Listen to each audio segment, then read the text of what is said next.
അജിയാട്ടോ. അപ്പോൾ ഞങ്ങൾക്ക് ഇന്ന് ഒരാളും കൂടെ ഉണ്ട്. മൂപ്പര് ഞങ്ങൾ വീഡിയോയിൽ ഉൾപ്പെടുത്തിയിട്ടില്ല. പിന്നെ എങ്ങനെ ഓടിച്ചിട്ട്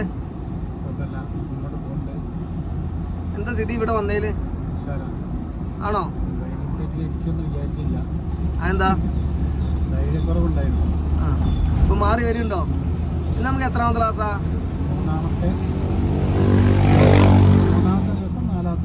നാലാമത്തെ ക്ലാസ്. ഇപ്പൊ നമ്മൾ ഏത് ഗിയറിലാ പോണേ? അപ്പൊ ഈ തേർഡ് ഗിയർ വരെ ഇട്ടത് ആരാ? നിങ്ങൾ ഒറ്റയ്ക്കാണോ അല്ലെ ഞാൻ എന്തെങ്കിലും ഹെൽപ്പ് ചെയ്തോ? നിങ്ങൾക്കിപ്പം നമ്മുടെ ഇവിടെ വരുന്നതും പുറത്ത് പോയിട്ട് നമ്മൾ ക്ലാസ് എടുക്കണേ വെച്ചിട്ട് എന്തെങ്കിലും വ്യത്യാസങ്ങൾ മനസ്സിലാവുന്നുണ്ടോ? ഈ പറഞ്ഞു തരുന്നതും ചെയ്തു തരുന്നതിലും കൂടെ ഇതാക്കണേലും എന്തെങ്കിലും നിങ്ങൾക്ക് മാറ്റം തോന്നുന്നുണ്ടോ? മാറ്റമുണ്ടോ? അപ്പൊ നമ്മൾ മാക്സിമം നമ്മുടെ മക്കളെ കൊണ്ട് ചെയ്യിക്കാൻ ശ്രമിക്കുക. അവർക്ക് എന്താ ചെയ്യാൻ പറ്റണമെങ്കിൽ അവരതെന്ത് ചെയ്യുക, വൃത്തിയിൽ ചെയ്യുക, അത്രേ ഉള്ളൂ. അപ്പൊ ഇപ്പൊ നമ്മൾ മുന്നോട്ട് ആക്സിഡന്റ് കൊടുത്ത് നമുക്ക് കയറി പോകണം. ആക്സിഡന്റ് കൊടുത്ത് നമുക്ക് കയറി പോകണം.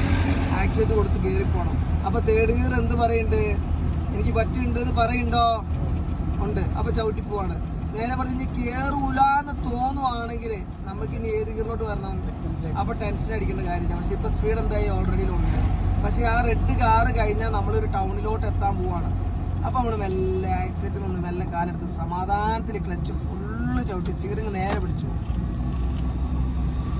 പോട്ടെ.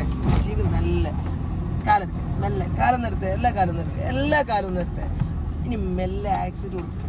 അപ്പൊ അവിടെ മെല്ലെ സോഫ്റ്റ് ആയിട്ട് മെല്ലെ അവിടെ ചെറിയൊരു ബുദ്ധിമുട്ട് വരാൻ കാരണം എന്താന്ന് വെച്ച് കഴിഞ്ഞാൽ ഇനി മെല്ലെ തിരിച്ചോ, മെല്ലെ തിരിച്ചോ, മെല്ലെ തിരിച്ചോ, മെല്ലെ മതിട്ടോ, ആക്സിഡന്റ് വേണ്ട. ഓക്കെ, ഇനി മുന്നോട്ട് നോക്കി നേരെ ആക്കി.